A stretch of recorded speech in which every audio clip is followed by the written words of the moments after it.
才刚上市1天就全台暂停贩售。台湾麦当劳8月12日推出海味羊虾堡和海味双层羊虾堡，没想到隔天就紧急停售，原因不是缺货，也不是口味问题，而是里面的进口虾排在后续自主抽样中检出了硝基呋喃及其代谢物，数值为 0.7 ppb， 不符合台湾食品法规标准。消息一出，最紧张的当然是已经吃过的人，我昨天才吃一个，现在怎么办？硝基呋喃不是有致癌疑虑吗？ 0.7 ppb 到底算多还是少？吃一次会不会对身体造成伤害？先不要看到致癌2个字就直接吓坏，今天我们不夸大，也不替任何品牌护航，直接把这件事情从头拆开。尤其如果你8月12日或13日曾经吃过这2款虾堡，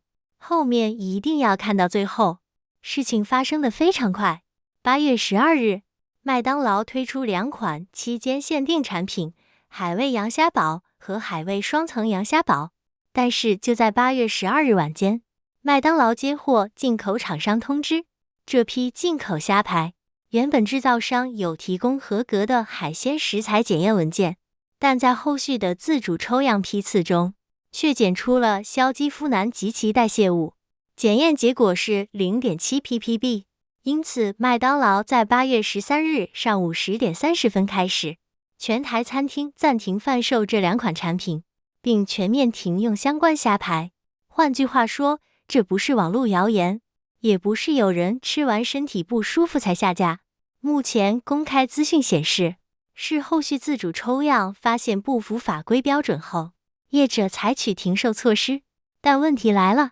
0.7 ppb 听起来非常少，为什么还是不能卖？先搞懂这个名字。硝基呋喃类药物是一类人工合成的抗菌药物，过去曾被使用在动物疾病治疗与水产养殖。问题在于，它的部分代谢物具有安全疑虑，动物实验研究曾发现致癌疑虑，因此包括台湾在内，对食用水产动物的相关残留有非常严格的规范。这也是为什么新闻一出现硝基呋喃几个字，马上引起高度关注。但这里有一个非常重要的观念，具有致癌疑虑不等于吃到1次就会得癌症，这2句话差非常多。毒理风险不能只看有没有这个物质，还必须考虑实际暴露量、暴露频率、持续时间等因素。所以如果你只吃过1次，现在真正该做的不是恐慌，而是先理解自己到底暴露了多少。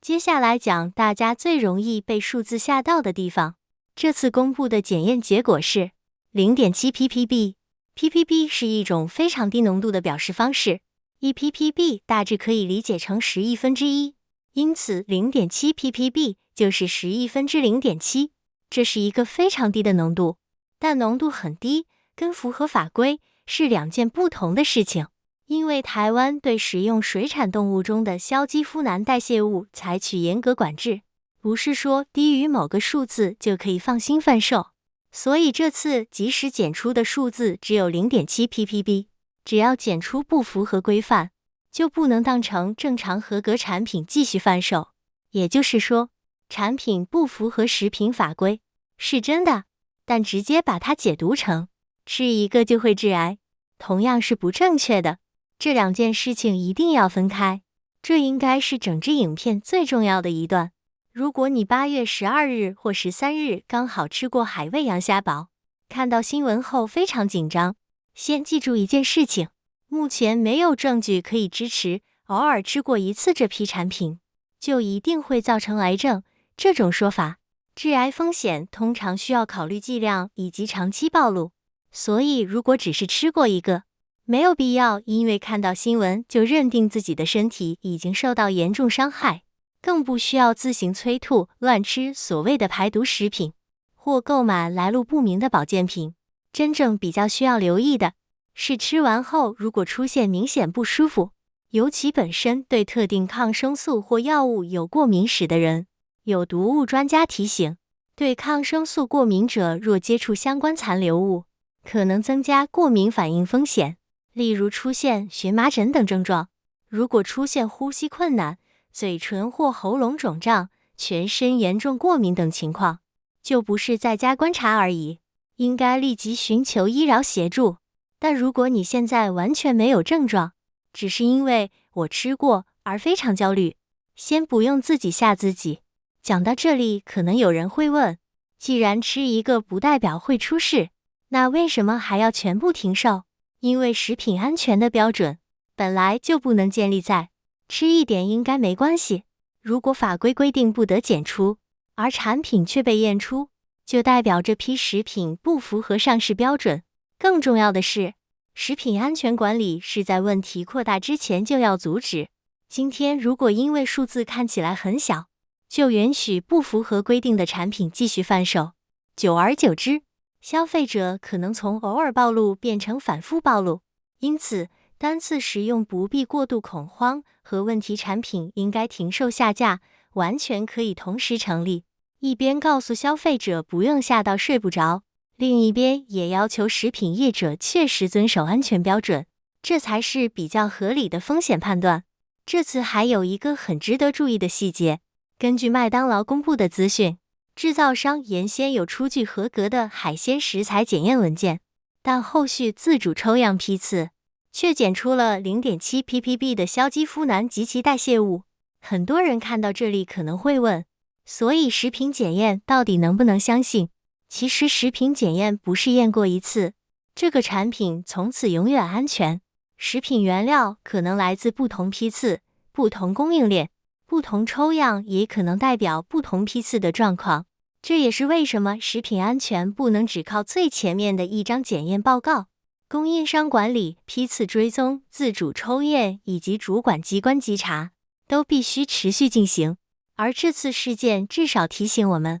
有检验文件并不代表后续就完全不需要抽验。如果你刚好在8月12日或13日购买这2款虾堡，这部分记得确认，麦当劳已经公布退款方案，退款受理到2026年9月30日，原则上是在原购买餐厅办理。如果你有纸本发票已交易明细，可以带到原购买餐厅使用云端发票，包括部分外送平台开立的云端发票，也可以依官方公布方式申请。透过外送平台购买的人，则可以先从原交易平台申请退款。所以如果你当时真的有买，不要因为觉得才一个汉堡而已就算了。既然业者已经提供退款机制，符合资格就可以依官方方式办理。最后，我觉得这次事件真正值得记住的，不只是以后不要吃虾堡，因为问题从来不是某一种食物永远不能吃。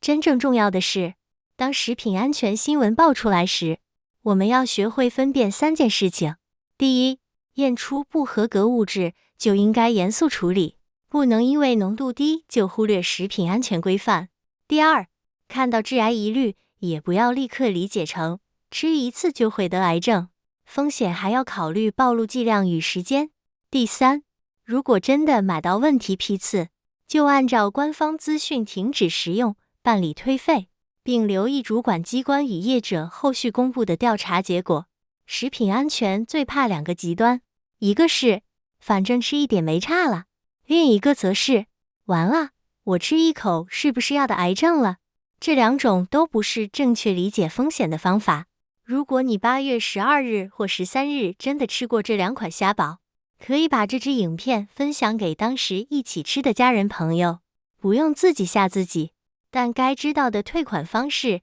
食品风险和后续资讯还是要弄清楚。最近台湾食安事件一波接一波，如果你希望我们继续把最新的食品健康新闻用简单不恐吓的方式整理清楚，记得订阅健康笔记站，按赞并分享。下一次再看到致癌、下架、紧急停售这些新闻时，至少你会知道到底什么是真的需要担心，什么只是标题把你吓到了。